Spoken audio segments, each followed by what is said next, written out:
যখন স্মৃতি আপা আমাকে বললো যে তোমার আমাদের এলাকায় আমি এরকম একটা ফ্রি মেডিকেল ক্যাম্প করতে চাই, তখন আমি ব্যক্তিগতভাবে গর্বিত বোধ করছি এবং আমাদের সরকারি পরিবারের পক্ষ থেকে স্মৃতি আপাকে ধন্যবাদ জানাচ্ছি। এবং স্মৃতি আমার সফরসঙ্গী হিসেবে দেশের উপস্থিত যা এসেছে, আমি আমার ব্যক্তিগত পক্ষ থেকে এবং আমাদের সরকারি পরিবারের পক্ষ থেকে শুভেচ্ছা জানাচ্ছি। এটা আমাদের আজকে আমি বলতে পারি আমাদের এলাকার সৌভাগ্য যে আমরা এতগুলা পুষ্টিবিদদেরকে কাছে পেয়েছি।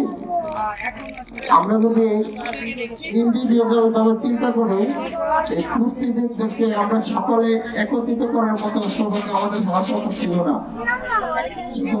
আল্লাহ তাআলার অশেষ মেহরবানি, আমাদের বংশের গৌরব ঐতিহ্য আমাদের ইঞ্জিনিয়ার সিরাজুল ইসলাম সাহেবের স্মৃতি আপা আমাদের মাঝে আয়োজন করে দিয়েছেন। আমাদের এলাকার মা বোনেরা এখানে এসে ফ্রি চিকিৎসা নিতে পারতেছে, এটা আমাদের অনেক বড় পাওয়া।